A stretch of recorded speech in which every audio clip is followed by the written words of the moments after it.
Orangel, Wight, 1823 to 1907. Autobiography, 1823 to 1903. Typescript, BYU. Recollections of Orange L. Wight, son of Lyman Wight. Bunkerville, Nevada, May 4, 1903. Brother Joseph I. Earl, by your request, I will make some statements of my recollections of early times of the Church of Jesus Christ of Latter-day Saints. I don't think I can recollect near all the incidents that transpired, but I can give you some idea of what I saw and passed through. I am now nearly 80 years old.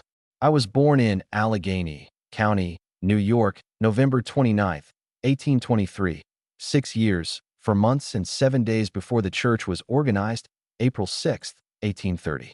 My parents, Lyman and Wight, joined the church in the fall of the year 1830. I suppose I was then an LDS, Latter-day Saint. Hence I can date my membership from near the beginning of the church. My mother went from Kirtland to Jackson County, Missouri in the summer of 1831, taking her 3 children, including myself and 2 little sisters, our ages at the time being near 7, 5, and 3 years, Father Lyman being on a mission. In the spring of 1832, April I think, I was baptized in the waters of the Big Blue River 3 miles west of Independence, Jackson County, Missouri, at which place we lived during the persecution of the saints in Jackson County. When we were driven from Jackson County, my father, Lyman Wight, was chased by the mob in a westerly direction, and my mother and I and 2 little sisters were taken by John Higbee in a small boat down the Big Blue River, 3 miles, and across the Missouri River to Clay County, Missouri. We were left on the north bank of the river with a number of others and heard nothing of Father for 3 weeks, not knowing whether he had been killed or not. But we were rejoiced one morning in the latter part of December to find him in camp. He came through Jackson County in the night and across the river, I think on the ice. During our stay on the bank of the river, we camped by the side of a big sycamore log about 6 feet in diameter. We laid a few poles on one side on top of the log, the other end on the ground, spread a quilt or 2 on the poles. Then under the quilts and poles by the side of the big log, my oldest brother was born, Lehi Lyman Wight. While howling, mob was chasing Father to kill him, and we almost in a state of starvation. But in answer to our prayers, the Lord preserved us by sending us plenty in this way. Brother John Higbee, by some means, procured an old flintlock shotgun. Where or how he got it I never knew.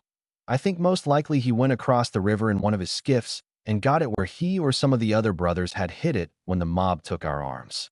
Be that as it may, he went out in the big bottoms bordering the river and killed 11 deer. I am equally at loss to know how he got ammunition.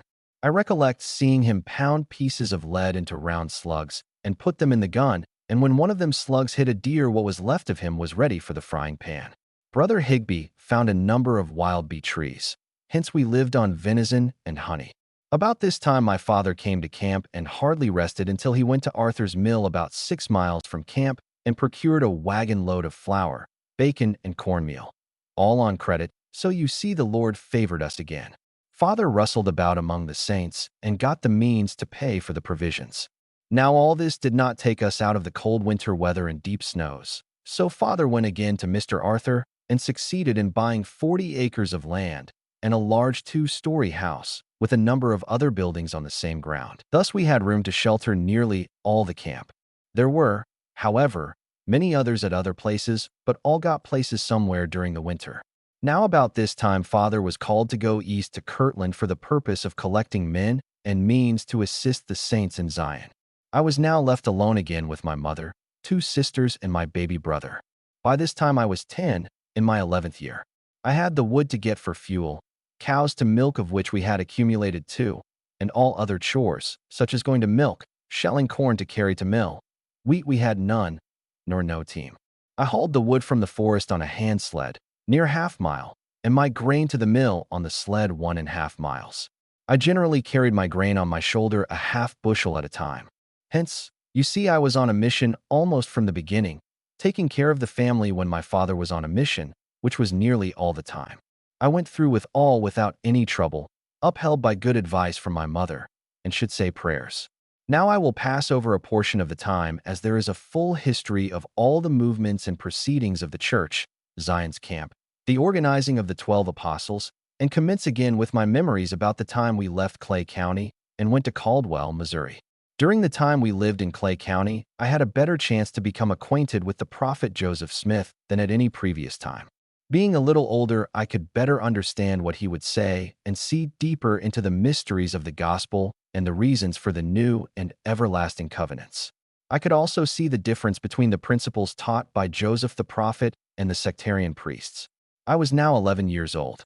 Father was again called on a mission, but returned shortly, and we made arrangements to move to Caldwell County, Missouri. We moved to Caldwell County and settled about 3 miles from Far West. Most of the saints moved from Clay to Caldwell. Also, we had a great many newcomers from the east, so we began to number the saints by thousands instead of hundreds.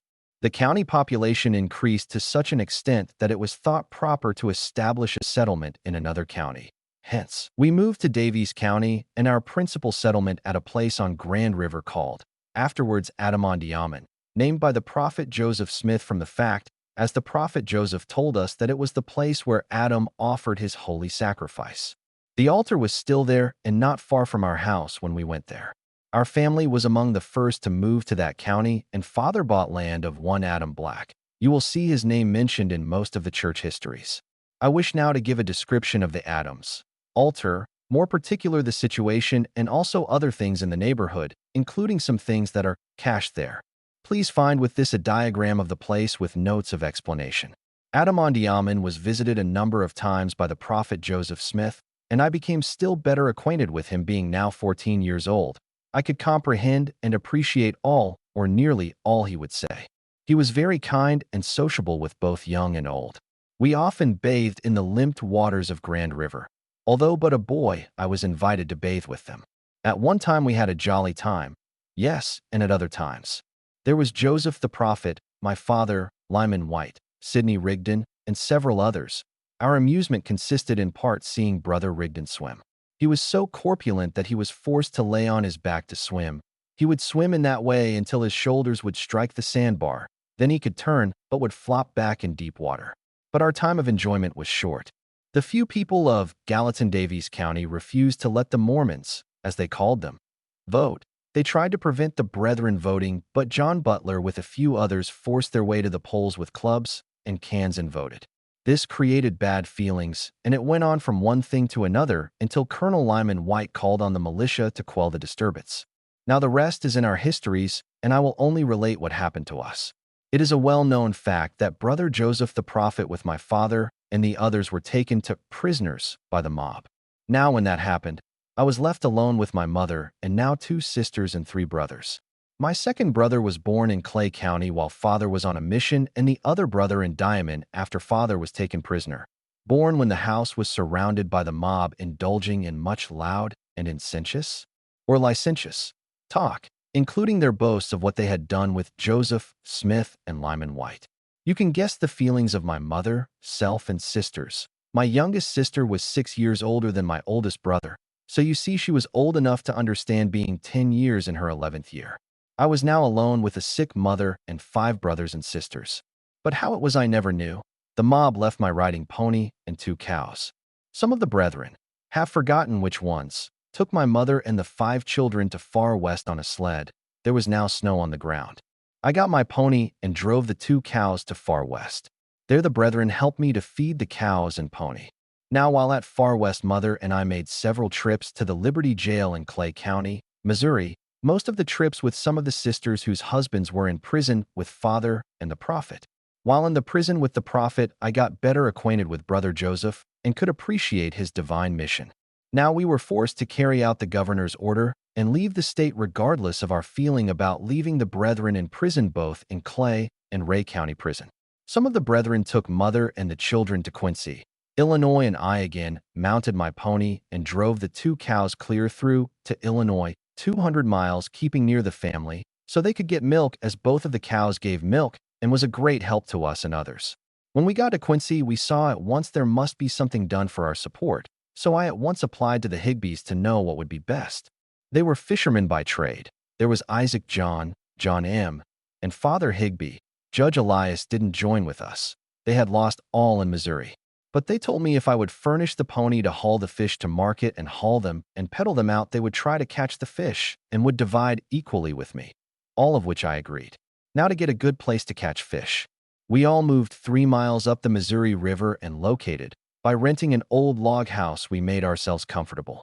The Higbees by some means got hold of some twine and leaned, and fish hook and lines, and by working night and day, we soon had some fish for market, and in a short time had our seine done, and then we caught all the fish we wanted and could eat fish ourselves. We had done without fish because we needed bread and a fishing outfit. But once supplied, I made a good living for myself and family. I had got away up now, and I was most a man a little over 16 years. As soon as I got a little start, I took mother and the children back to Quincy so the girls could go to school, but I continued to haul and peddle fish. It was quite as handy for me to live in Quincy. So you see, I was still on a mission to assist the prophet and the rest. Our cows gave us plenty of milk and to spare, so I drove them back to Quincy because we could sell milk to help us along, and the Higbees had cows by this time. I will now give a short sketch of some of the incidents that happened to the prisoners on their way to Illinois. When we got back to Quincy, we rented a house with 5 rooms so we could keep some boarders and have a place for the brethren when they got out of prison, which we believed from their letters, and the reports of some of the saints which came in about that time would be the case. Joseph Smith's escape. We did not have to wait long before we heard they were coming. They bribed the sheriff, and the brethren that were on watch furnished them horses. They all changed their names and started out as land seeker men from the east hunting homes. They left the main road and traveled through the sparsely settled country on byroads, and at times without a road. Now you will understand it. There were 4 other parties of land hunters, one in advance, one on the right, one on the left, and one in the rear, which reported when necessary to the main body in the center, but was never seen with them, i.e., more than one man of a party, and that but for a short time. Now with all their trouble, they at times had some amusements. There was one instance which I will relate, which they told when they got to our house in Quincy. They came to a ranch in an out-of-the-way place and stopped for the night, told their names, fictitious ones. The next morning they were looking about and walking around, all but Brother McCrae, who was in the house. The proprietor came in and was talking with Brother McCrae and asked him his name, said he had forgotten it, and it had the effect to cause Brother McCrae to take a terrible cramp in his stomach. It came near throwing him into spasms. The man ran out where some of the other brethren were and told them that their friend was very sick. They went in and said, "Mr. Brown, what is the matter with you? What have you been eating?" And that relieved Mr. Brown to such an extent that he began to get better right away. In the meantime, the proprietor had brought in a jug of whiskey from somewhere and recommended Mr. Brown to take a glass of whiskey. Thought it would help him. He done so, and the others thought they were disposed that way, which were nearly all, took some for fear the disease was contagious. After they got to our house in Quincy, and we had beer or any stimulant of any kind to drink, they would recommend to give Brother McCrae some first. He has the cramp and can't tell his name. Now here in Quincy, I still had a better chance to become better acquainted with the prophet Joseph and had an increase of my faith in his holy mission, being at an age when I could judge and see more perfectly that he was an inspired prophet of God. We heard a great deal of what he said and heard him preach in Quincy. I now commenced going to school at the Quincy Academy and studied hard until the fall of the year. In the meantime, Brother Joseph and others had gone up the Mississippi River to look at a place called Commerce. The place pleased them, and they bought it and called it Nauvoo. Then we wound up our business and moved to Nauvoo and stopped in the house with the prophet Joseph for several weeks. Then Father bought land in the upper or northern part of Nauvoo at the steamboat landing at the Upper Stone House and moved to that place about 2 miles from where Joseph lived. I now come to that part of my story that you will be most likely interested in, which regards the doctrine taught by the prophet Joseph Smith in regard to the plural marriage system. At first, the doctrine was taught in private. The first I knew about it was in John Higbee's family. He lived close to us, and being well acquainted with him and family, I discovered he had 2 wives. The next I noticed when in company with the young folks, the girls were calling one another spirituals. Now the reason why the young folks was in advance of me, my work was in the machine shop 22 miles above Nauvoo, where I spent nearly all my time. But when at Nauvoo in the winter of 1841 and 1842, I became fully initiated.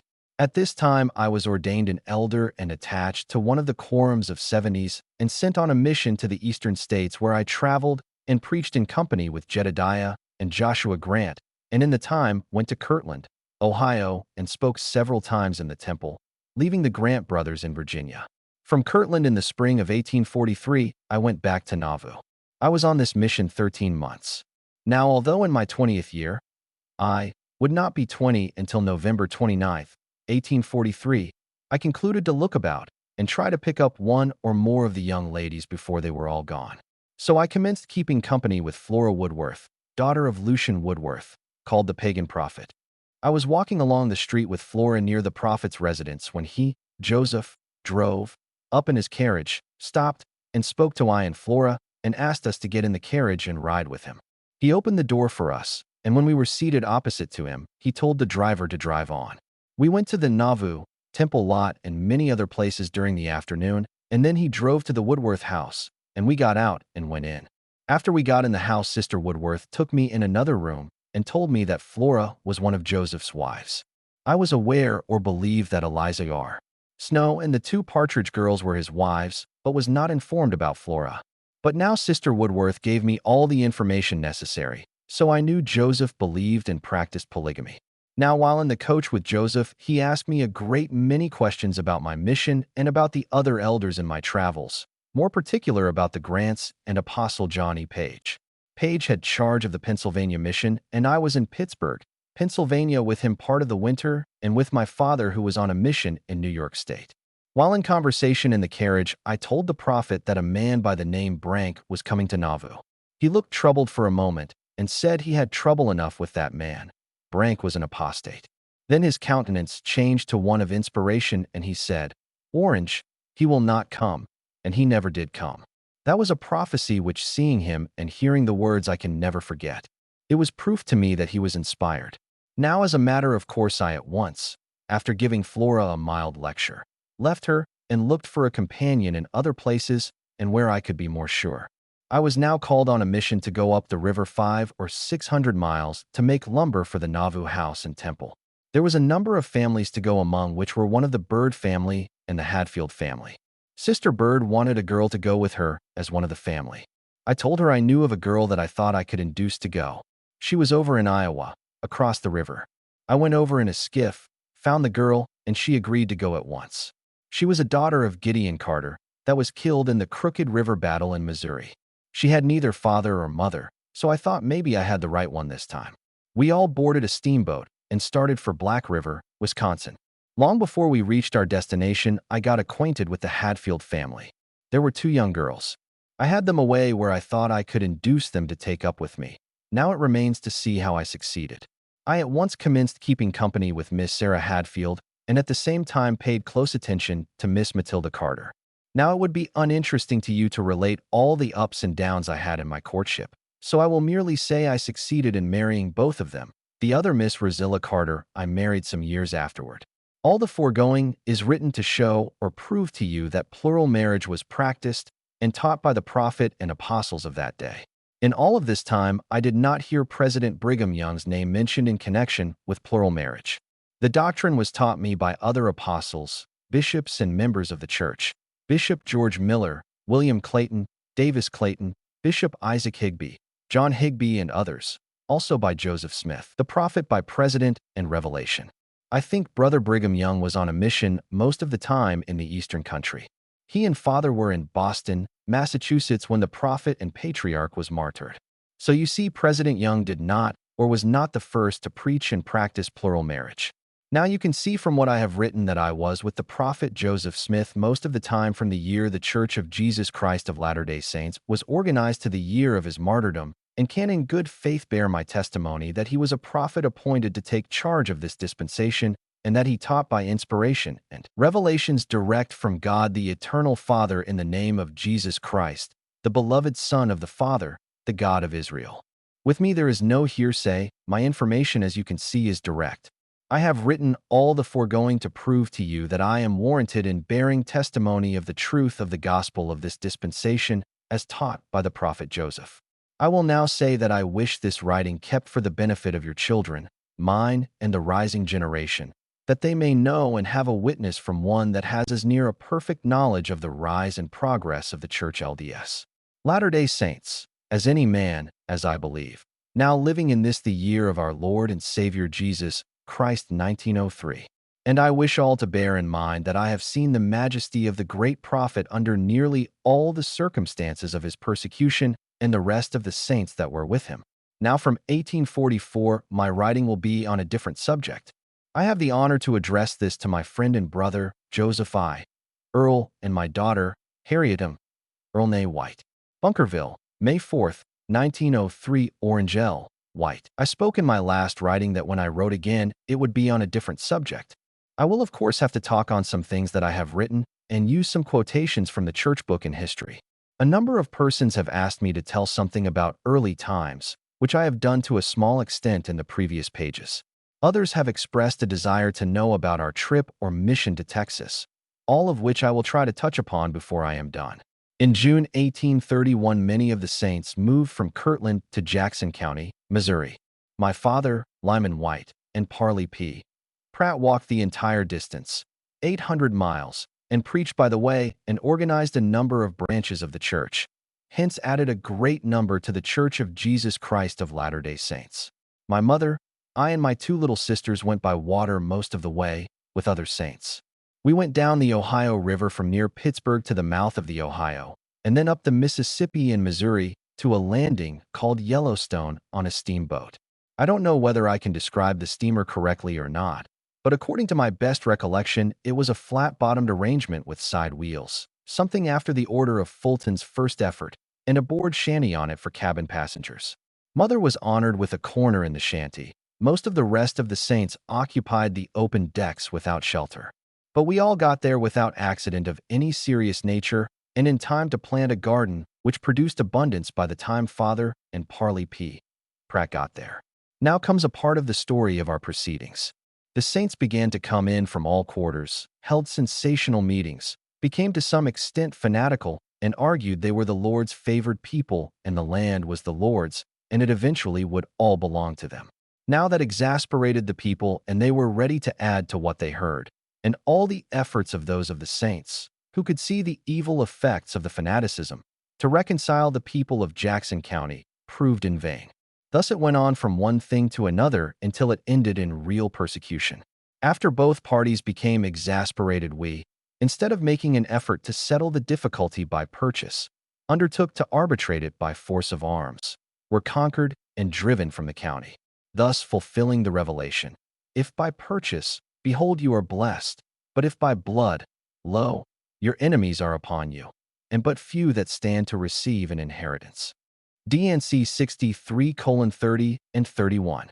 Now I can hardly blame the saints for feeling like retaliating, but I do blame some of them for letting their anger get away with their better judgment and undertaking to regulate the citizens of Jackson County against the Lord's advice. The anger was human, which they should have put away and asked the Lord to guide them with His Holy Spirit. They should have left the business in the hands of God and tried to get what they could by purchase. After being conquered and driven from the county and Zion's camp had arrived, we undertook to purchase the lands, but it seems it was then too late. At least we could not make the deal. Now we were driven, I call it, or requested to make our place of gathering further north in the unsettled counties of Caldwell and Daviess counties, Missouri. Although I have written something about our move to the above-named counties, I have not written all, nor do I think I will in this. It is a matter of history about our trouble. They're very correctly written and fair as it goes. Being in 1835 to 38, 12 to 15 years old, I took part in the trouble in Missouri 1836 to 38, and in the winter of 1838 to 39. I was an eyewitness to nearly all that happened. It was different from the happenings in Jackson County.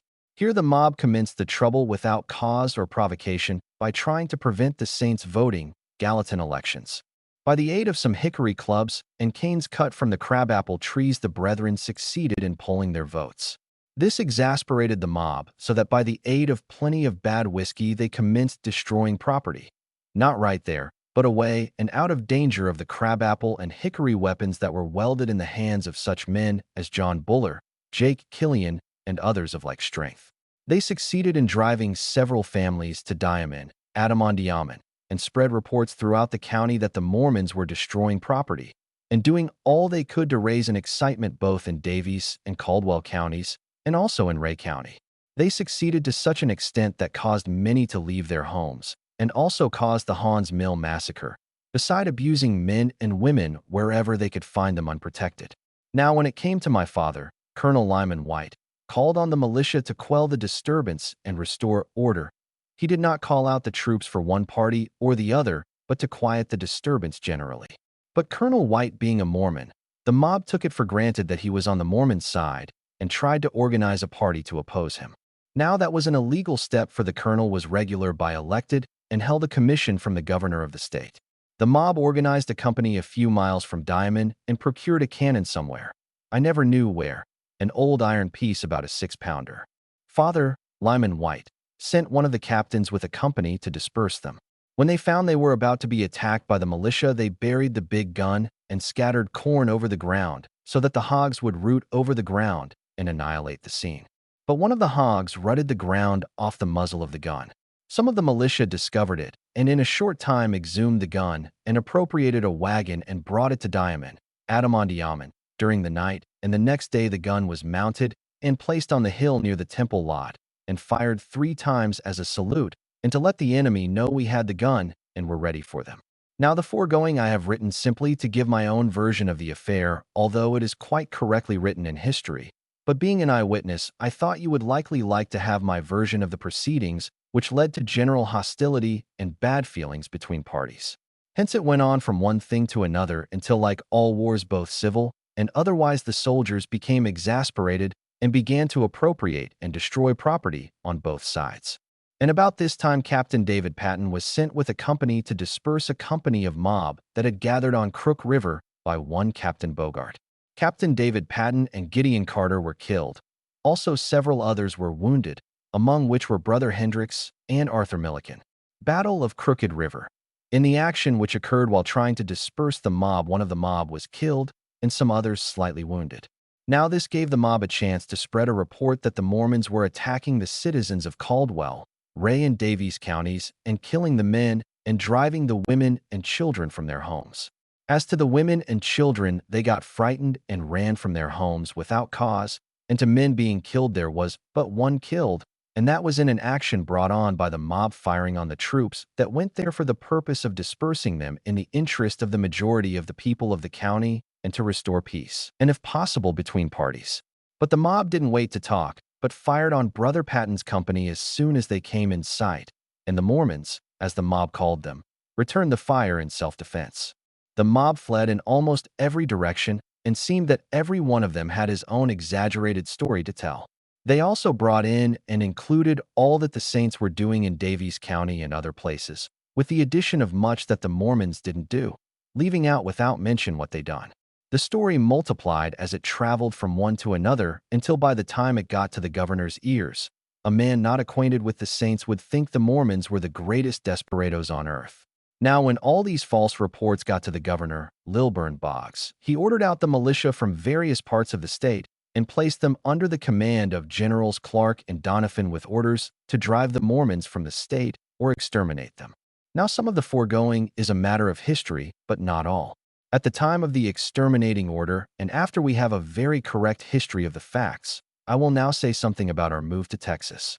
Previous to the martyrdom of the great prophet and patriarch Joseph and Hiram Smith, there were several parties sent to look for a location for the church in case we were driven or forced by persecution to leave the state of Illinois. Father, Lyman Wight, was requested to take the company that were on Black River getting lumber for the Nauvoo house and temple. When we finish that business and go to Texas or somewhere in that country or to Mexico and look for a country beyond the bounds of the United States. Now Texas at that time was not a state nor a territory, but a province and had its own government. James Emmett was sent west across Iowa with a company, and others were requested to look for a situation. Now the idea of the prophet was to go to the Rocky Mountains and across to the other side, if necessary. Both our company and Emmett's went on their journey to Salt Lake. Brother Emmett's company disbanded before they reached the Rocky Mountains. Our company continued on in a southwest direction until we eventually arrived in Texas on the 5th of November in the year 1845. We continued on nearly south to the Colorado River 4 miles above the city of Austin, the capital of the province of Texas.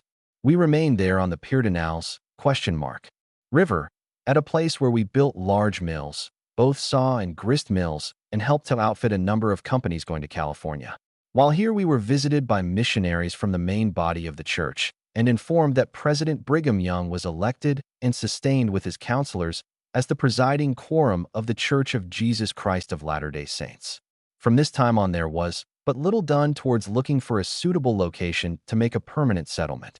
We sold our mills and moved to Humphrey Creek near the Colorado River, built large mills, both saw and grist mills on the above-named creek, sold again, and moved to the Nadina River, 40 miles west of the city of San Antonio. This was our last move as a company. My father died near this last-named place in the year 1858. The company now broke up, divided the property, and scattered. Some went north to winter quarters and remained there and are there yet. Others went to Utah, and some stayed in Texas. As to myself, I had dissolved from the company 2 years and over before the death of father. I stayed about a year in Texas, wound up my business, and then went north to Missouri State where my mother and sister had previously gone. From there we still went further north until we eventually stopped in Nebraska. My mother was very old, and I found I could take care of her better than most of my brothers and sisters. They having large families and I, having lost by death my last wife, had only one daughter left to me, all the others being married now and gone. I and my daughter could keep a quiet house and have plenty of time to aid and give to mother the comfort she needed. Now I made it my duty and made up my mind to stay with my mother as long as she lived and done so. She lived until she was 88 years old. Mother was born in 1801, hence died in the year 1889.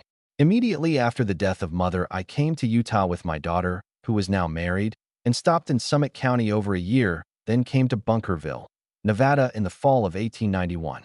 I did some work here and returned to Summit County where I left my daughter and her husband. I then returned with my daughter and her husband to Bunkerville. I now at this time, October 1894, was rebaptized and confirmed a member of this branch. I was baptized by Joseph I. Earl and confirmed by Joseph I. Earl, Bishop Edward Bunker, Jr., and Edward Bunker, Sr., of the Church of Jesus Christ of Latter-day Saints, and have made this place my home. I have a daughter, Harriet Earl Wight, living here, who is a devoted saint, for whom I have the greatest love and respect. Also 4 grandchildren, 1 granddaughter and 3 grandsons, inclusive. I have written all the foregoing from the martyrdom of the prophet and patriarch in the year 1844 to show you what, if anything, I have been doing. I am well aware that I have not done much except to take care of my mother and bear testimony to the truth of the gospel and the divine mission of Joseph Smith, the prophet. And I will here state that my father, Lyman Wight, preached the gospel and bore testimony that Joseph Smith was a prophet, seer, and revelator inspired of God, and was commissioned by God the Father and his Son, Jesus Christ, to take charge of this the last dispensation, also commissioned to ordain apostles, elders, and all the other officers in the church to preach the gospel in all the world and administer in the ordinances of the church. Now I cannot say too much about my father as regards his belief in the work of Joseph, the prophet, for it is a known fact that he joined the church in the year 1830 and continued to preach and work for the church until the martyrdom of the prophet and patriarch. Now to rehearse all that Lyman Wight done up to the time of his death would make a volume of quite large dimension. He died Wednesday, March 31st, 1858 in Texas on a small river called the Rio Medio, halfway between Castroville and San Antonio, the name meaning halfway river in the Spanish language. Father was 62 years old when he died, being born in the year 1796, May 9th, in Fairfield. Now to give you an idea of his work, I will go back to the year 1830 when he became a member of the church. Father, Lyman Wight, commenced preaching at once and organizing branches of the church. He walked from Kirtland to Missouri preaching by the way, baptizing and ordaining officers of the branches that he organized. Thus on the mission he added a great many to the church. I think I am warranted in saying several hundred. He arrived in Jackson County in the fall of 1831, worked among the brethren there and in the surrounding country, and went on a mission to Cincinnati, Ohio about the last of the year 1831. Father raised up a large branch at Cincinnati, many of which came to Jackson County during the year 1832 and settled on the Big Blue River 3 miles west of Independence. Among those that came on were the Higbees. There was Judge Elias, Isaac, and John Higbee. Isaac Higbee, after we came to Nauvoo, was ordained bishop of the upper ward at Nauvoo. It was Isaac and John Higbee that helped my mother and I all through the Missouri troubles And when we got to Quincy, Illinois, helped me to make a living for mother and now her 5 little children, of which I have written, while father was in prison in Missouri. The Higbees that I have mentioned were all good men, at least I thought so. The apostate Higbees were the sons of Judge Elias Higbee. They commenced their career after their father's death, which occurred late in 1842 or early in 1843. Their names were as follows, commencing with the oldest, Francis, Chansey, William, Jackson, and Clinton. They with the Laws and Foster and others were responsible for the martyrdom of the prophet and patriarch. I state these things as facts, being an eyewitness to their proceedings. Father, Lyman Wight, now stayed with the saints until we were driven from Jackson County and assisted, as I have written, until he was called on a mission, January 1st, 1834, to go on a special mission with Parley P. Pratt as messenger to Kirtland to report to the First Presidency and get their counsel. Father returned to Clay County, Missouri, with Zion's camp of which we have a full history, hence I will pass on to other parts of Father's history. On July 3rd, 1834, the high priests of Zion assembled in Clay County and organized a high council of 12. Father was one of the members of that council, so you see he stood high in the quorums even at that early day. Again on Thursday, November 7, 1837 at Far West, Caldwell County, Missouri, a high council was organized of which Lyman Wight was one of the members. Again in 1839, October 19th, Lyman Wight was appointed one of the counselors of John Smith, president of the High Council in Iowa at Nashville. Thursday, April 8, 1841, Lyman Wight was chosen one of the 12 apostles to fill the vacancy caused by the martyrdom of Apostle David W. Patton, who was killed by the mob on Crooked River, Missouri. You can now see that Father stood high in authority and membership from the beginning to the day of the martyrdom of the prophet and patriarch. As to his other qualities as a citizen, he also had a good reputation, which is evidenced by his being elected colonel of the militia in Caldwell County, Missouri, by a large majority. And he was also elected judge of Gillespie County, Texas, and previous to this he was appointed by revelation one of the committee to collect means and build the Nauvoo House. The reader may think that I exaggerate the qualities of my father, but I do not think so. Besides, I think I have the best right to applaud the works of Lyman Wight of anybody living except one or more of the others of his children. As to my father's excommunication from the church, and maybe mine at the same time, I do not know enough about it to explain it. I did not belong to the company at the time, nor had not belonged for several years. When Father died, I was living 40 miles from where he died, and was notified at once, and went to the place and assisted in the last rites and returned home. As I have said before, the company dissolved and divided the property. I got none of that dividend, not being considered one of the company. What the charges were against him or the rest of us, I do not know, unless it was for not being in unison with the 12 apostles or obedient to counsel. Not being present, I cannot tell. Along about this time, I moved near 100 miles from the company, joined the Rangers, Texas Rangers, and again the U.S. Army, and was sometimes near 1,000 miles from the company in a westerly direction. When I returned from the service, I took my family and went about 350 miles north. After about 2.5 years, I returned to southern Texas, stayed there until after my mother with others went to Missouri State. In the meantime, I went to California, was gone 2 years, and came back from California to Missouri where my mother had stopped, sent for my family which was still in Texas, took charge of mother who lived with me most of the time until her death. And then, as I have already written, came to Utah. Now in all these ups and downs I have acknowledged the divine mission of Joseph the prophet and principles of doctrine taught by him through revelation and other ways.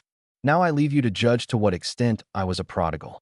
The only means I wasted was my time when I should have been at work for the benefit and furtherance of the work of this dispensation. But I have long since repented, or tried to, of the sin of idleness, hence baptized, and trying to live an exemplary life. I do not go to meeting much, and my reason is I have become quite deaf and can't hear what is said, but I do go sometimes and bear testimony, especially on each anniversary of the birth of the prophet. At this writing, I am quite feeble and write in rather an uncouth style, not being able to concentrate my mind on the subjects as I should do. But I wanted this my written statement in a shape that it could be copied and notes or statements added to or embodied in it, to suit the copyist so that the meaning and general sense of the subject is not changed. I will now say something about my life in Bunkerville and also something in regard to my observations here and in other places in Utah.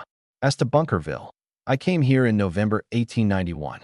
I came principally to see my daughter Harriet M. Earl, née Wight, and her husband and children. Their names are respectfully my son-in-law Wilbur B. Earl and my grandchildren, Joseph, Orange W. Arena, and Silas Earl, all of which live in Bunkerville, Lincoln County, Nevada. Aside from seeing my family, I went to work on a small grist mill as superintendent and worked until it was finished. Then went back to Summit County, Utah, and stayed there, and in Uintah County in Vernal a little over a year, and then came back to Bunkerville with my son-in-law Alma Crandell and my daughter Ada Crandell née Wight. While they were here in the fall of 1894 October, I was rebaptized.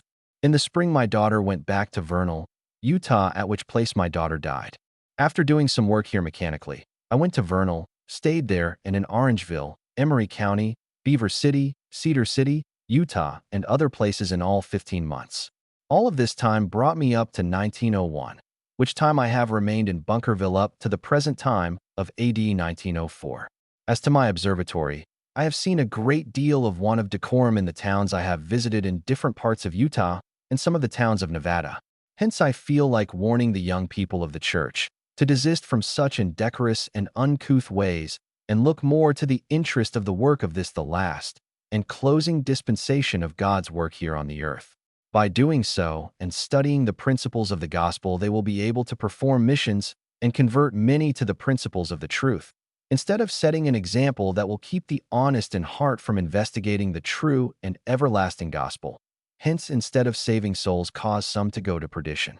Now, I do not concentrate my remarks entirely on the young, for I have seen much want of exemplary actions in the middle age and of older ones.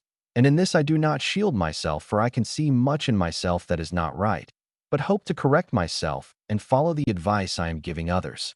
Who is better able to advise than one who has imbibed bad habits in my youth, and can see the evil of them in his age? Hence all take warning, and conduct yourselves in a way that will not only be an honor to you, but to all connected with you. So when our work is done here below, we will hear the words, "Well done, thou good and faithful servant. Enter into my kingdom." Would not them few words pay for all of our trouble in trying to do right?